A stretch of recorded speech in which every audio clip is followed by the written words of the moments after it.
Hola, soy Ana Vallabriga, escritora a cuatro manos con David Zaplana de novelas de misterio.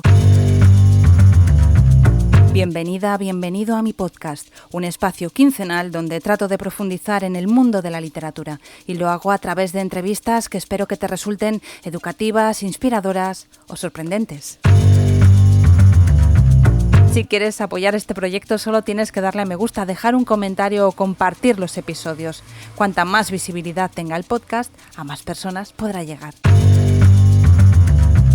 Y recuerda que un mal día siempre lo puedes convertir en un día de libros. Sergio Vila San Juan es licenciado en Historia por la Universidad Autónoma de Barcelona.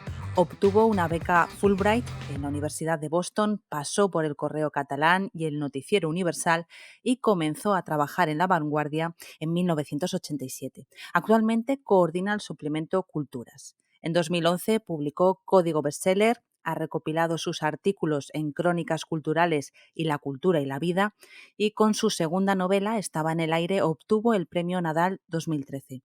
Es autor también de la obra teatral El Club de la Escalera en 2014 y miembro de la Real Academia de Buenas Letras de Barcelona. Acaba de publicar Vargas Llosa sube al escenario. Bienvenido, Sergio. Hola, Ana, ¿qué tal? Bueno, he de añadir a todo este currículo, que lo he recortado mucho, que eres el único entrevistado que ha pasado 2 veces por un día de libros. Pues esto es un gran privilegio que te agradezco realmente.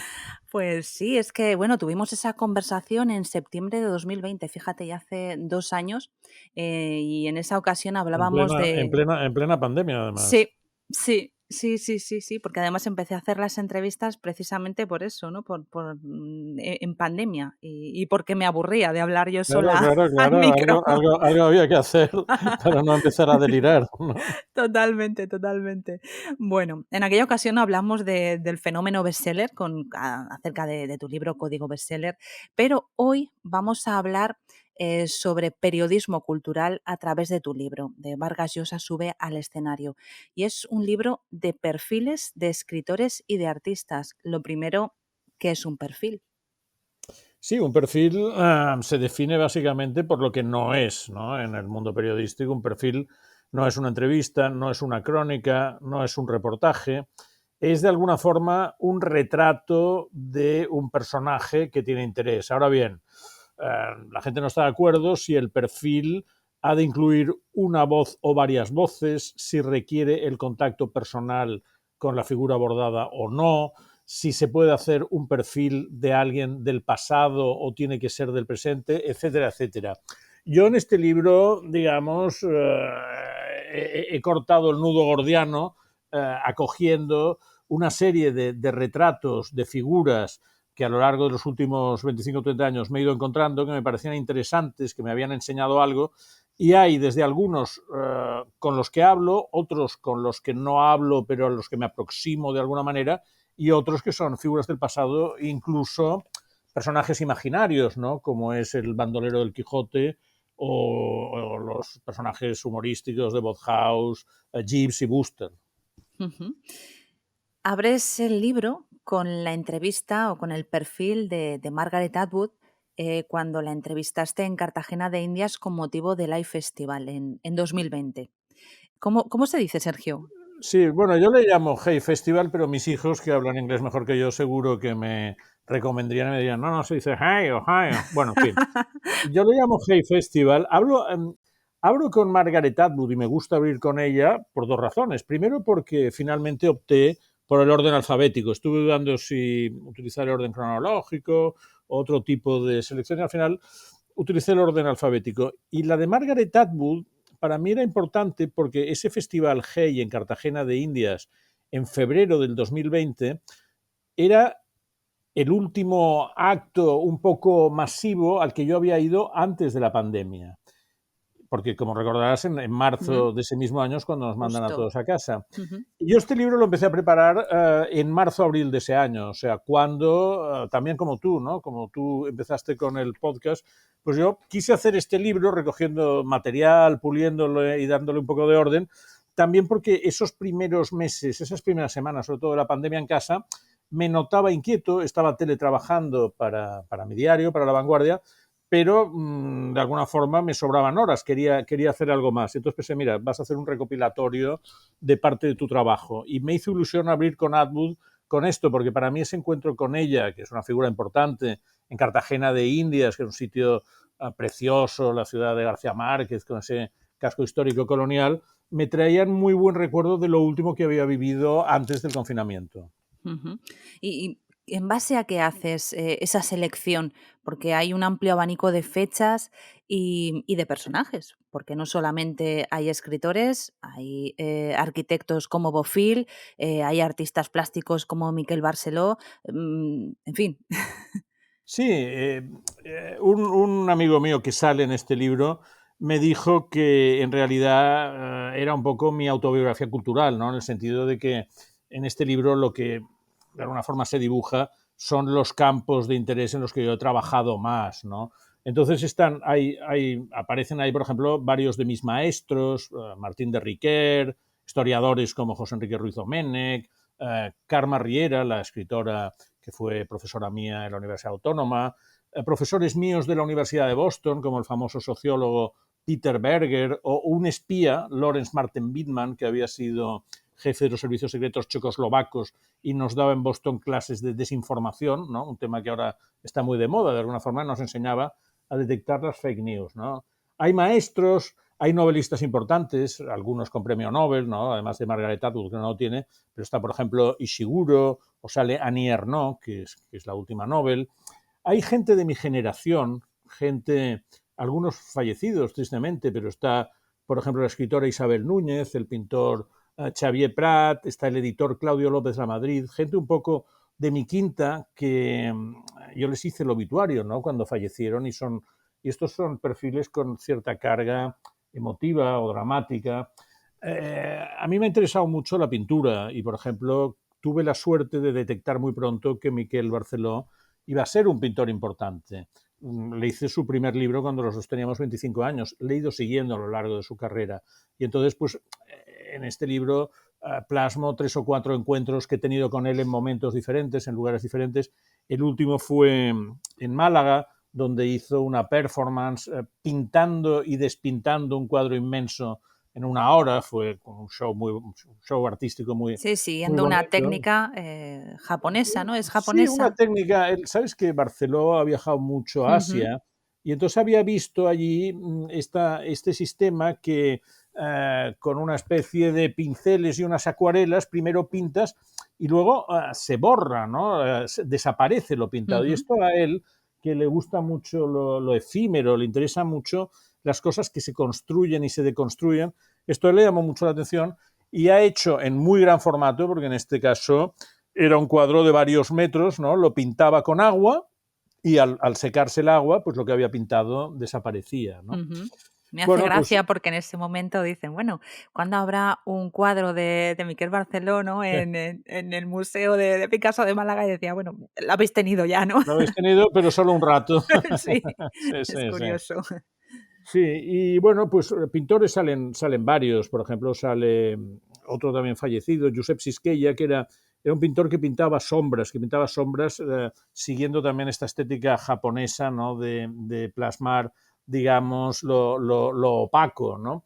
Y también hay, por ejemplo, varios autores de novela policíaca. A mí me ha interesado mucho el género negro. Bueno, soy uno de los fundadores de la Semana de Novela Negra de Barcelona y en este libro pues aparecen algunos autores con los cuales tuve relación a propósito de este festival o en otras circunstancias, como por ejemplo el alemán Friedrich von Schirach, por ejemplo, que es muy bueno, hace estos relatos cortos, es un penalista, o Henning Mankell, el autor que recibió el premio Carballo y que explica una historia bonita que cuando recibe el premio, pues al final era una cena no de gala, pero sí un poco formal, de celebración, y al final tiraba el vino al suelo y decía, no, esto es un ritual africano, ¿no? Para las grandes celebraciones. Entonces todos tiramos el vino al suelo. Hay una frase que recoges de Atwood, que dice que ella tuvo unos buenos padres, pero que, para algunos autores consideran que para la escritura es mejor que hayan sido malos. A lo largo de tus años de carrera, ¿has encontrado mucho escritor atormentado o artista atormentado con una infancia terrible? He encontrado mucho artista atormentado. En el caso de Atwood, tuve la suerte de cuando la traté en Cartagena de Indias esos días, se estaba proyectando por allá un documental muy bien hecho sobre toda su trayectoria, donde se veía, por ejemplo, que ella, con sus padres eran ecologistas pioneros, pues se había internado ya muy jovencita pues, en los grandes bosques de Canadá, en los lagos, y había recibido esta, esta sensación de vinculación a la tierra, ¿no? De compromiso con la naturaleza. El caso de Atwood realmente es una figura de muy buena relación con sus padres. En el libro hay otros, por ejemplo, el caso de Noah Gordon, también Noah Gordon, que el autor del Médico, había vivido una infancia muy dura en los años de la depresión americana, ¿no? Y sus padres, que eran emigrantes judíos muy pobres, pues él tenía una sensación familiar muy fuerte. Pero en cambio cuenta alguna otra historia, como La hija secreta de Joan Estelrich, ¿no? Joan Estelrich había sido un gran intelectual catalán de los años 20 y 30, era el hombre de confianza de Cambó, es el que pone en marcha la gran colección de clásicos, la biblioteca Bernat Mecha, y este hombre, que estaba casado y tenía familia, tenía también una relación, digamos, clandestina o semiclandestina con una poetisa catalana, ¿no? Entonces, de esta relación nace una hija y tanto el padre como la madre se desentienden completamente de esta chica, ¿no? Y esta chica crece con una familia de adopción, con mensajes muy dispersos de sus padres. Con los años se hace psicóloga y al final, ya mayor, hace un libro de memorias que me sorprendió y lo cuento aquí, porque no hay nada de resentimiento ni de acritud respecto al abandono paterno. O sea, esta hija abandonada, porque no se puede decir de otra manera lo que pasó con ella, de dos grandes intelectuales, de dos figuras importantes de la sociedad, que habían prescindido de ella por consideraciones sociales, pues esta mujer que tiene esta infancia que traumatizaría a cualquiera, ella consigue darle la vuelta y tener una visión positiva y casi de comprensión a sus padres. Podría decirse que es un caso de resiliencia que a mí me llamó mucho la atención, ¿no? Pero bueno, realmente yo a lo largo de la vida he llegado a la conclusión de que cada caso de relación paterno-filial es un caso diferente, ¿no? Me llama la atención, hablando de esto también, cuando hablas de Milena Busquets, que me parece una persona, vamos, fascinante, ¿no? En toda su trayectoria, en la forma que tiene de comunicar, en la sinceridad, ¿no? Que siempre parece que manifiesta. Cuando habla ella de su infancia en esos ambientes culturales tan, bueno, pues de tan alto nivel, ¿no? Sí. Y sin embargo, digamos que ella viene a decir que los niños eran un poco un estorbo, ¿no? Y que los dejaban los fines de semana no recuerdo cómo se llama, en una guardería de fin de semana en la que coincidía con los hijos de Vargas Llosa y bueno, y que de hecho dice que incluso alguno de los hijos de Vargas Llosa tiene hasta todavía pesadillas, ¿no? Con esa, con esa guardería. Sí, sí, Milena, que efectivamente es una escritora muy interesante porque es muy desacomplejada, ¿no? Dice lo que piensa, pero con un tono muy simpático y como muy charmant, ¿no? Con lo cual es realmente una voz muy original. Milena me hablaba de este mundo tan mitificado, que es el mundo de los años 60, de la gauche divine barcelonesa, del boom de los escritores sudamericanos que estaban todos allá. Y efectivamente, tal como tú planteas, los niños eran más bien un estorbo de una gente ultra sofisticada, ultra culta, pero que tenían, digamos, entre sus prioridades 20 cosas antes de llegar a la rutina familiar, que todos sabemos que es muy exigente y que tienes, bueno, pues que dar papillas, limpiar cacas, etcétera, etcétera. Y eso, en aquel mundo, digamos, tan sofisticado, pues bueno, la gente lo llevaba como podía. Y efectivamente, Mireia decía, no, es que nos dejaban los fines de semana en esta guardería chic, ¿no? Y nuestros padres iban por ahí a sus fines de semana en Perpiñán o a divertirse en Cadaqués, ¿no? Así es, y ella también en sus libros pues aflora, ¿no? Esta condición como de hija de la gauche divine con todo lo que eso significa. El título del libro es Vargas Llosa sube al escenario y es un momento que recoges también en el libro cuando eras tú uno de los responsables, ¿no? Del programa del año del libro Del y libro de Barcelona. sí, Sí, exactamente, en pero 2004. Sí. déjame que te cuente una anécdota, porque el libro se llama ahora Vargas Llosa sube al escenario, pero tenía que haberse llamado Gabriel García Márquez anuncia Pan Bimbo. Este era el Ay, título qué original. buena esa Sí, anécdota. este era el título original, que es otro de los retratos que yo explico, porque, bueno, en el año 2005, efectivamente, yo era comisario del Año del Libro y la Lectura de Barcelona, que fue un gran festejo del mundo del libro, hicimos muchos actos, muchas historias, y en una de estas, la agente literaria Carmen Balcells me ofreció comer con Gabriel García Márquez. Entonces yo a Gabriel García Márquez, como es lógico, le admiraba, pero tenía particular interés en que me explicara su vida como publicitario, porque yo he sido publicitario, mi padre fue publicitario, me interesa el mundo de la publicidad y su relación con la literatura. Entonces, comiendo, le pregunté a García Márquez, oiga, don Gabriel, no me atrevía a llamarle Gabo porque me parecía excesiva confianza, don Gabriel, usted cuando era publicitario en México, que fue antes de escribir Cien años de soledad, ¿cuál es el eslogan que más le gustó hacer? Y me dijo, el eslogan que más me gustó hacer fue para pan, pan bimbo, que es un eslogan publicitario famosísimo de cuando yo era jovencito. Y entonces, bueno, esta historia me hizo mucha gracia y hice el perfil. Bueno, entonces cuando pensé en hacer el libro, llegué a la conclusión de que era un buen título. García Márquez anuncia Pan Bimbo. Entonces ya teníamos el libro a medio producir, con la portada preparada, las galeradas corregidas, y pensé, bueno, chequea un poco la información por si acaso. Esto que los periodistas tenemos que hacer siempre, pero a veces nos olvidamos.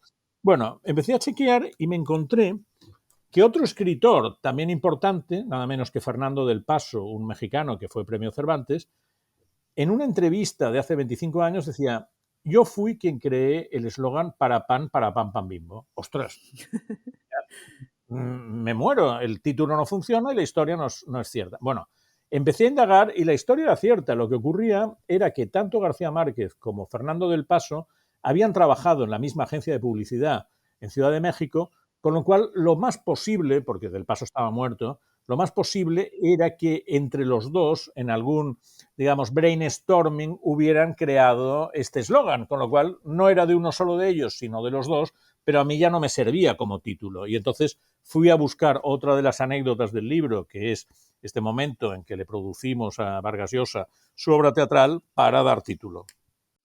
Que también es una historia muy bonita, ¿no? El cómo surge y las personas que están implicadas, porque es Juan Cruz, ¿no? El que en principio os ofrece la posibilidad de hacer esa actividad, Sí, esa sí, en performance. efecto.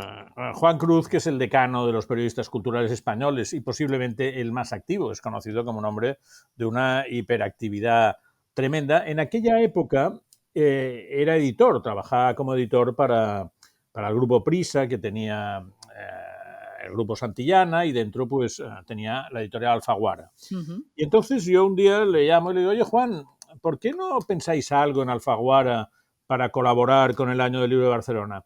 Me dice, mira, precisamente Vargas Llosa acaba de volver de Italia, donde ha estado en estos talleres que hace Alessandro Barico, donde ponen en escena obras literarias. Y eso sirve pues para meditar sobre el hecho literario, sobre la creación. Y Mario dice que le gustaría hacer algo así en Barcelona. Bueno, que le gustaría hacer algo así. Digo, vale, pues miremos. Entonces yo hablo con mis jefes de Barcelona, se lo explico, y me dicen, vale, es una muy buena idea, adelante. Y entonces nos vamos a Madrid en varias ocasiones, el equipo del grupo Focus, el director Joan Uller, el presidente del grupo Focus, que es Daniel Martínez, Jordi González, nos vamos a Madrid, hablamos con Vargas Llosa, a él le hacía gracia, y ponemos en marcha La verdad de las mentiras, que es su libro de ensayos sobre literatura, y la idea era que él haría un recitado, pero interpretativo, y nos pidió que quería como partner en el escenario a Aitana Sánchez Gijón, una actriz Bueno, extraordinaria. Bueno, tiene buen gusto. tiene buen gusto, tiene buen gusto. Conseguimos que Aitana se sumara al proyecto y lo estrenamos. Hubo 2 representaciones en Barcelona con mucho éxito.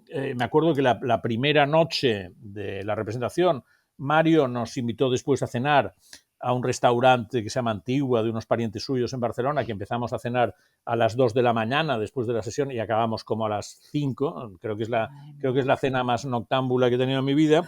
Y a él tanto le funcionó que con el director Ollé y con Aitana luego hicieron varios proyectos más pues sobre la Odisea, sobre el Decamerón, etcétera. O sea, fue una fórmula que a Mario Vargas Llosa le funcionó para repetirla en varias ocasiones, en festivales de teatro clásico, en distintas ciudades, etcétera. Ujú. Tienes con Pérez Reverte, con Arturo Pérez Reverte, una relación de hace muchos años. En el libro apareces en aparece el momento en el que Reverte acaba de publicar el libro El tango de la Guardia Vieja, esto en 2012. Visitas su casa, me hace mucha gracia cómo describes su espacio de trabajo, ¿no? El lugar donde él crea. Pero, ¿por qué eliges ese momento? ¿Por qué ese libro y en ese momento?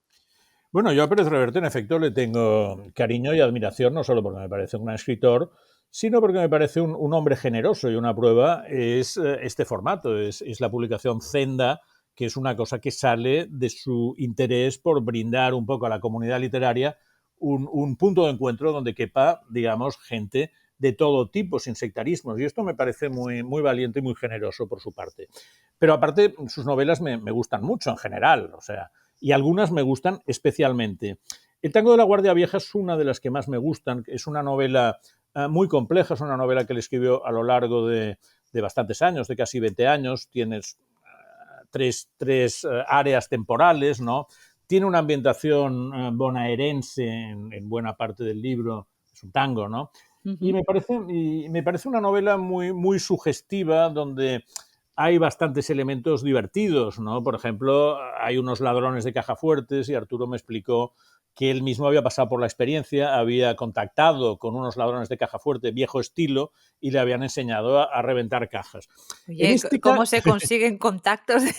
bueno, tú ya sabes que los periodistas de largo recorrido tienen contactos que sorprenderían, digamos, a la gente inadvertida.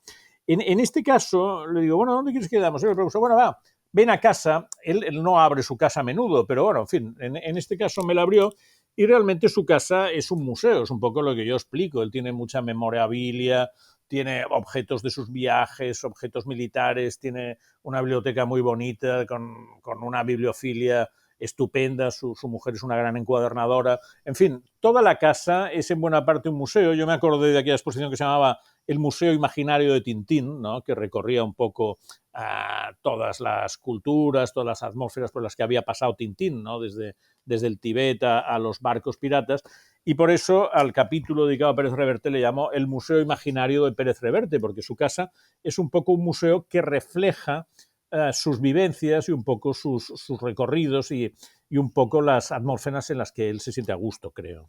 Ujú. Sus mesas de trabajo muy recogidas, ¿no? Haces hincapié en en Mesas de eso. trabajo, sus tableros de ajedrez, ¿no?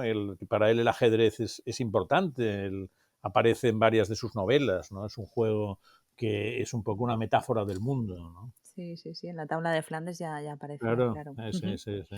Bueno, ahora barro un poco para casa, porque yo soy aragonesa Sí. y hay varios momentos a lo largo del libro donde haces alusión a la escena cultural zaragozana en especial. ¿Qué te une? ¿Cómo se inició y cómo está? Porque eso creo que recordar que es de hace unos años, cuando haces este perfil, pero ¿cómo está la escena cultural zaragozana? Bueno, para mí fue una sorpresa porque era algo que no me esperaba. Empecé a ir a Zaragoza pues hace 12 o 13 años. Como tuve mi primera novela de Una heredera de Barcelona, me invitaron a ir allí y muy pronto eh, conecté, sobre todo gracias a Antón Castro, que es mi Mm. gran amigo zaragozano, porque es mi colega, es el responsable del suplemento Artes y Letras del Heraldo, pero también es novelista, es poeta. Antón es una figura a la que me siento muy próximo, porque tiene un poco esta, no sé si llamarle inquietud o dispersión que tengo yo, que nos lleva a meternos en jardines muy distintos, ¿no? Y a tener, digamos, yo creo, permanentemente puesta la antena a ver qué encontramos. Entonces, a través de Antón, me relacioné con la gente de Zaragoza, me llevó a cenar en aquellos años pues con José Luis Melero, que es un gran bibliófilo, pero también, por ejemplo, con Manuel Vilas, con Ismael Grasa, con Daniel Gascón, que es hijo de Antón, con los libreros de Cálamo, con Paco Gallanes, y con Luis Alegre, que es cinéfilo, autor. Pero fíjate que de este grupo, fíjate la trayectoria que ha tenido Manuel Vilas, que ha tenido como una Mm. gran eclosión. Fíjate el propio Daniel Gascón, que actualmente está en todos lados, Félix Romeo, que después de vernos allí falleció, el pintor Pepe Cerdá. O sea, me sorprendió encontrar en Zaragoza, que yo no tenía ubicado hasta entonces, pues un grupo cultural de gente, pues que entonces debían tener pues entre 30 y 50, de una gran potencia, todos también muy relacionados con un autor aragonés que vive en Barcelona, que es Ignacio Martínez de Pisón, a quien yo conozco, y que me transmitieron una sensación de gran vivacidad y de gran energía, ¿no? O sea, pensé que qué bien está Zaragoza culturalmente, porque estas cosas nunca son casualidad, ¿no? Cuando sale un grupo tan potente es porque previamente se ha alimentado, ¿no? Todo eso. Ujú. Uno de los aciertos del libro, lo hablábamos antes de conectarnos, de grabar la entrevista, es que consigues que los lectores te acompañemos en tu labor como periodista cultural. Parece que estamos a tu lado, ¿no? Entrando pues, en esa casa de Reverte o viajando a Cartagena de Indias, ¿no? Para hablar con Margaret Atwood. Has viajado por todo el mundo, has entrevistado a personalidades de todo tipo, como hemos hablado, pero ¿ha cambiado mucho el oficio de periodista cultural en los últimos tiempos? Hombre, yo creo que ha cambiado mucho en lo accidental y no ha cambiado en lo esencial, ¿no? O sea, ha cambiado en las técnicas, en la difusión, en cosas menores, ha cambiado quizá en la facilidad de viajar, pero al final el periodista cultural se define por una curiosidad omnívora, yo creo que se define por el entusiasmo, por esta capacidad de ver cosas que dice, oye, qué interesante es esto, vamos a explicárselo a cuanta más gente mejor. Y también ha de tener la capacidad interpretativa, ¿no? Esa habilidad para enfrentarse a productos, a creaciones culturales complejas y explicarlas de una forma que las hagan fáciles y las hagan atractivas, ¿no? Eso está así, no ya desde mi juventud, está así desde el que yo creo que es el primer periodista cultural, que es Giorgio Vasari, ¿no? Que era el biógrafo de los grandes pintores del Renacimiento, con sus vidas, y que Giorgio Vasari, ya en pleno Renacimiento, pues lo que hace es irse a ver a Miguel Ángel o a hablar con los pintores y con los arquitectos importantes de la época para ver qué están haciendo, ¿no? Eso sigue igual. ¿Qué ha cambiado? Bueno, ha cambiado que antes, pues, escribíamos nuestro artículo en una máquina de escribir o en un ordenador primitivo, lo poníamos en página y en el momento en que la página se cerraba, a las 8 o a las 9 de la tarde, nosotros ya lo dábamos definitivamente por finiquitado el tema y nos íbamos a cenar o de copas o a dormir pensando que ya aparecería al día siguiente, pero que eso ya quedaba ahí para siempre. Por eso nos lo pensábamos mucho antes de cerrar, porque las hemerotecas lo conservarían hasta el día del juicio. Bueno, ahora hay una parte de nuestro oficio que sigue así, pero como sabes, pues hay otra parte que es digital, que si te equivocas lo puedes corregir sobre la marcha, que si lo cierras a las 8 a lo mejor te esperas a las 3 de la mañana que se ha acabado el concierto y ya no hay una noticia nueva y lo cambias. Bueno, pues esto ha cambiado que las cosas ahora están mucho más aceleradas. Yo creo que respecto a cuando yo empecé, que fue en el año 77, se ha creado de alguna forma colchones intermedios entre los creadores y el periodista que de alguna forma ralentizan mucho la aproximación, ¿no? Yo creo que en los años 70 eh, ibas directamente a los escritores, a los pintores, incluso a los músicos, incluso a los cineastas, sin pasar por toda esta trama de jefes de prensa, de gabinetes de comunicación que hay ahora, ¿no? O sea, yo creo que esto también ha cambiado. El acceso actualmente está más mediatizado y supongo que eso también influye un poco en lo que te cuentan o te dejan de contar las personas, ¿no? Mm. ¿Y cómo afrontas cuando vas a entrevistar a alguien o te vas a encontrar con alguien? ¿Cómo afrontas ese momento? Por ejemplo, con un escritor. Bueno, con un escritor no hay otra forma que leerse cuantos más libros suyos mejor, ¿no? Porque el escritor lo nota mucho. O sea, entre ir a ver un autor con su obra, digamos, asimilada y hacerlo, digamos, con un resumen de prensa o con 3 entrevistas, pues claro, la diferencia es muy notable. No siempre, así todo, consigues que la comunicación fluya. Yo cuento en el libro una historia que me pasó con uno de los autores que más he admirado en mi vida, que es Milan Kundera, que es un gran autor europeo, y en los años 80 fue una revelación para nosotros con esa poética centroeuropeísta llena de humor, de erotismo y de magia. Yo cuento que llega Milan Kundera a Barcelona, era su primer viaje a España, publicaba el libro de la risa y el olvido, no era conocido aquí, en Francia empezaba a serlo, me ofrecen entrevistarle, quedo con él y estábamos él y yo solos y decidimos hacerla en francés. Mi francés no era muy bueno, pero yo creo que me podía entender. Le hago la primera pregunta y veo que Kundera se me queda mirando y no me contesta y empieza a correr el tiempo, clic, clac, y yo pensando, ostras, no debe haber entendido tu francés o a ver qué ha pasado, pero no contestaba y yo me empiezo a poner nervioso, que es esto que nos pasa a los entrevistadores cuando no nos contestas o nos contestan con un sí o un no.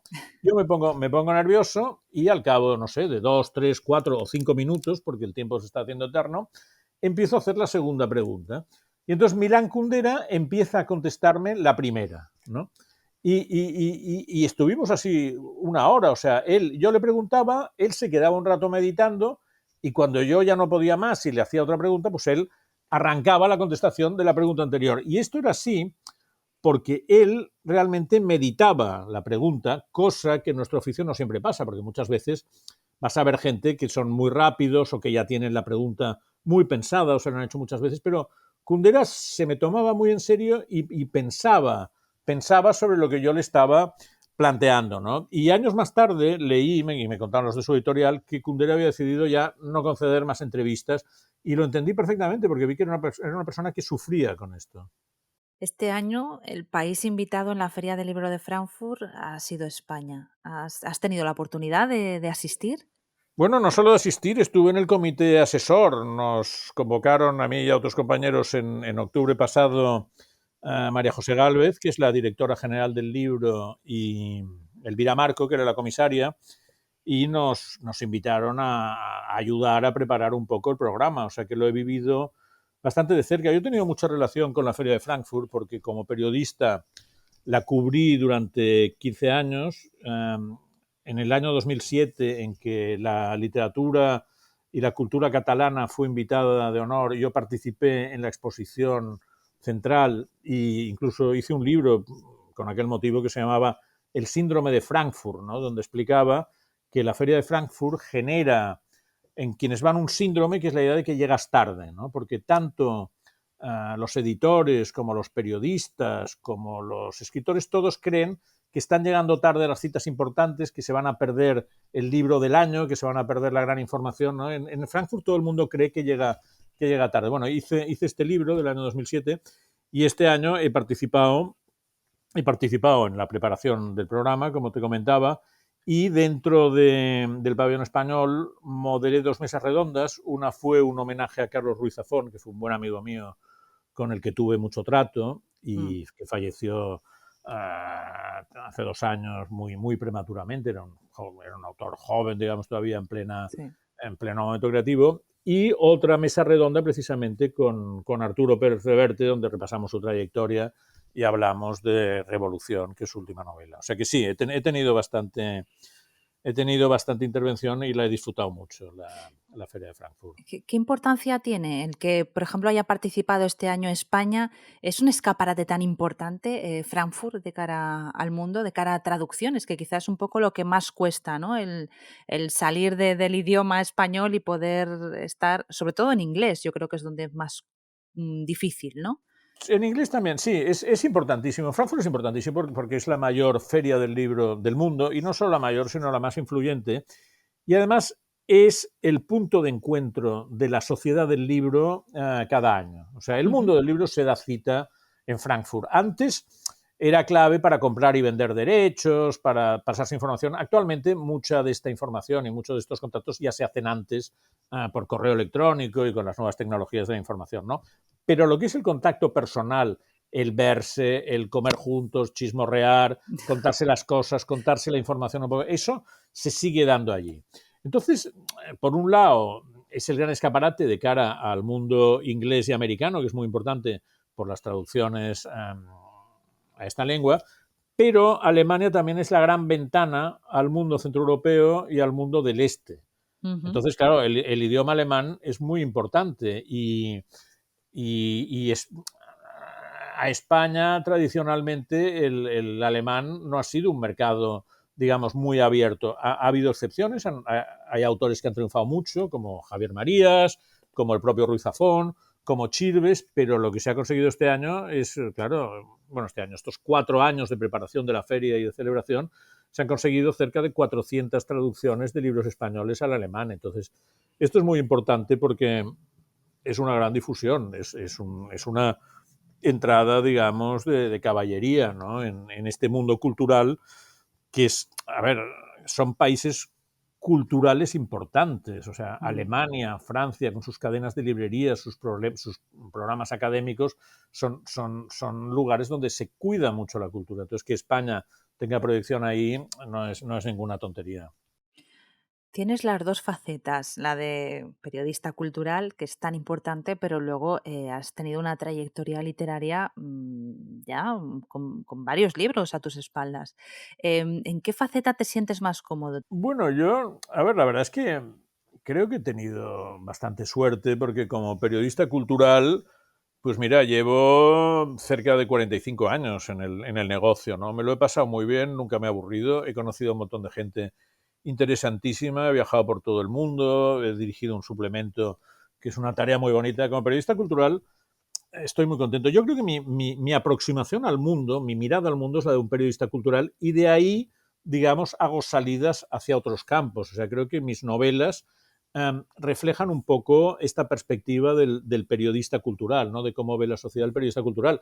Pero vamos, mis novelas también han ido bien. La segunda tuvo el premio Mm, Nadal, han sí. tenido varias ediciones. O sea, me siento bastante gratificado y compensado. No es que piense, mira, como periodista me va muy bien, pero como novelista, no estoy. En general estoy contento. Incluso, y una tercera faceta, que es la de autor teatral, pues Sí. también he hecho un par de obras que se han hecho lecturas dramáticas, se han editado. Hay una que se llama precisamente La Agente Literaria, que surge también de mi trabajo como periodista cultural, ¿no? De ver el mundo del libro desde dentro, que, bueno, esta tuvimos un par de representaciones en el Teatro Romea y en el Festival de Formentor y ahora estamos hablando para que el año que viene se represente en Barcelona.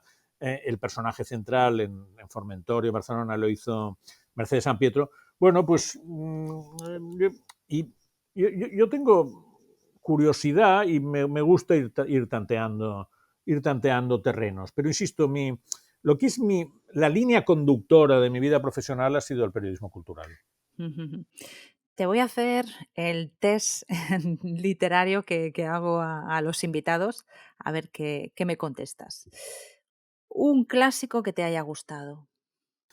Pues mira, el que me ha marcado más quizá es Las Mil y Una Noches, porque me lo regalaron cuando hice la primera comunión y, y me quedé bizco porque vi que allí era un tema de adulterios, decapitaciones, etcétera. O sea que creo que me contribuyó a hacerme adulto casi de golpe cuando yo tenía, no sé, 8 o 9 años. Entonces no puedo olvidar Las Mil y Una Noches. Ese no lo habían recomendado todavía. Sí, la verdad es que como regalo de comunión, yo creo que es la primera Bueno, vez yo creo que me lo hizo una tía mía muy mayor, soltera, un poco peculiar, que a veces he pensado, ¿sabía lo que me estaba regalando? Pero yo creo que sí que lo sabía, que debía pensar, bueno, que se entere un poco de cómo van las cosas. Bueno, pues ahora un clásico que aborrezcas. Un clásico que aborrezca. Caray, esta es una pregunta difícil, ¿eh? Han dicho un Porque poco si, de todo. si lo aborreces muy... Pues mira, el Marqués de Sade.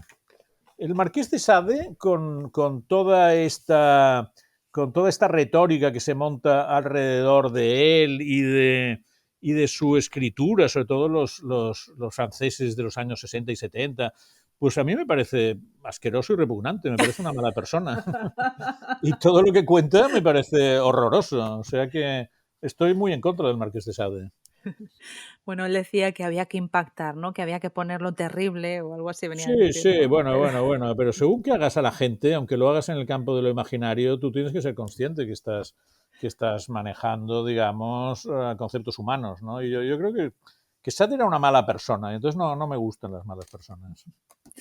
bueno, un libro que te impactó para bien en tu adolescencia. No sé si Las mil y una noches o podrías añadir algún No, otro. mira, en mi adolescencia el que me impactó muchísimo fue El Cuarteto de Alejandría, de Lawrence Darrell, que es una historia de amores, desamores, complicado, exotismo, gente que se cruza en una ciudad. Y yo creo que en aquella época mis amigos, mis amigas y yo nos gustaba pensar que estábamos viviendo un cuarteto de Alejandría. Es un libro estupendamente escrito y es un libro que está muy bien. Alguna vez bueno, un libro, son 4 libros, porque son 4 novelas, pero está muy bien el cuarteto de Alejandría. Ujú. Un libro que recomiendes siempre. Yo recomiendo siempre, pues mira, El Gran Gatsby. El Gran Gatsby es un libro bonito, es un libro romántico, es un libro que sobre aprender a vivir, ¿no? Que es una cosa importante, y es un libro que no se acaba nunca. El Gran Gatsby de Francis Scott Fitzgerald. Scott Fitzgerald tenía esta gran habilidad de pasar de la poesía al sentido del humor, ¿no? Que es algo que yo creo que cualquier escritor aprecia, si no envidia, digamos. Ujú. El libro que te estás leyendo, que intuyo que serán probablemente varios.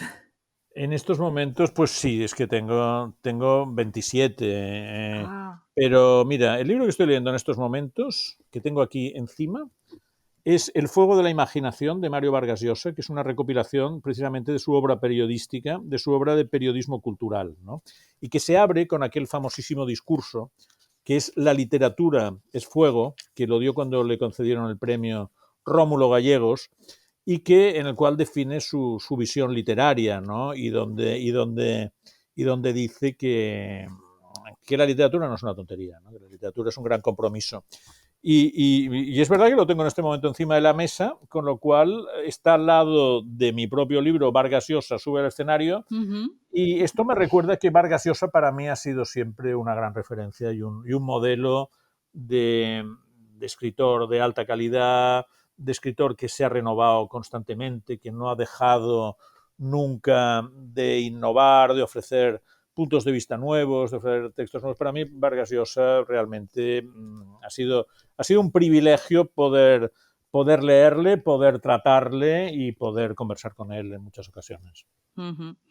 Con esto de la cantidad de libros y tal, yo ahora miro y también tengo como, yo no tengo tantos, yo a lo mejor tendré como unos 10 pendientes de lectura y a veces, yo no sé si te pasa a ti, el síndrome de desbordamiento, no sé si existe eso, pero que no sabes ya cómo organizarte, ¿no? Para dar salida a todas esas lecturas que te apetecen, pero a la vez yo me bloqueo a veces. Claro, es muy complicado, pero además que a la vez la lectura de las novedades no te dejan leer clásicos. Y yo intento cada año pues leer clásicos, recuperar una serie de autores, ¿no?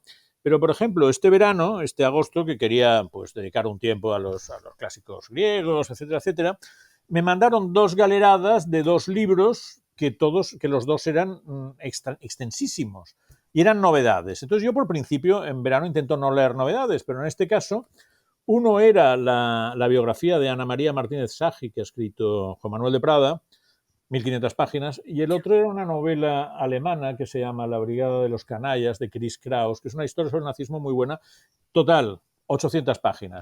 Me tiré todo el mes de agosto, todas mis vacaciones, con estas 2 novedades, cosa que no lamento porque son 2 libros muy buenos, pero que el año que viene intentaré ponerme realmente duro y llevarme solo a Virgilio y a Goethe, ¿no? A la playa, porque los que estamos en este negocio también tenemos que intentar que lo que es la novedad, lo que es la inmediatez, no nos devore, porque necesitamos un poco el anclaje en la literatura, digamos, eterna, ¿no? En el humanismo, digamos, de toda la vida, precisamente para compensar y para darnos un poco precisión en nuestra aproximación a lo más nuevo, ¿no?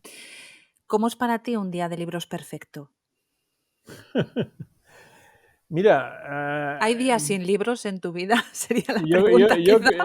yo creo que no. A mí me pasa un poco con lo que le pasaba a Martín de Riquer, ¿no? Uno de mis maestros, que Martín de Riquer, a los 80 y tantos, pues todavía estaba haciendo artículos, escribiendo libros, estudiando historias medievales, y le preguntaban, ¿qué, don Martín, por qué trabaja usted tanto? Y dice, es que me lo paso tan bien que si dejara de hacerlo, no, bueno, me moriría prácticamente.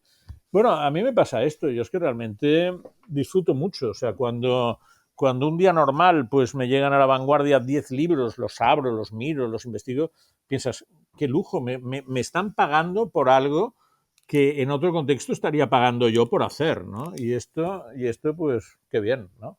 Pues este es mi día del libro estupendo, pues es un día que vengo a trabajar al suplemento por la mañana, abro, preparo artículos, veo estas novedades y por la tarde pues estoy leyendo un buen rato, estoy leyendo un par de horitas, me pongo al día y pues eso me genera bastante felicidad, francamente. ¿Tienes rincón de lectura? Tengo los que puedo, tengo uno en casa, tengo un sofá en casa, pero bueno, también es un sofá que está buscado pues por mi mujer, por mis hijos, nos lo vamos turnando. Y luego voy a trabajar bastante a una biblioteca que está entre mi casa y La Vanguardia. Bueno, voy buscando sitios, nunca me quedo sin espacio. También muchas veces, pues yo con la edad me he vuelto un poco insomne, pues me levanto a las 6 de la mañana, pues entre las 6 y las 7:30 de la mañana lees bien, porque está la ciudad tranquila, la casa está tranquila, y eso a mí me cunde bastante, las horas estas de lectura a primera hora.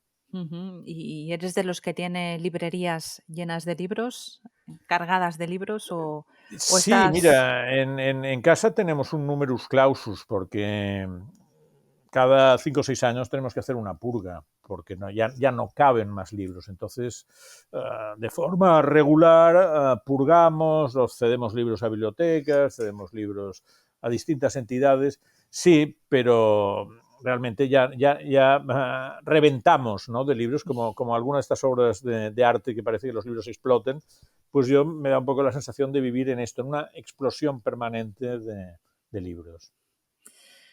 Pues muchas gracias, Sergio, por habernos acompañado de nuevo en este Día de Libros.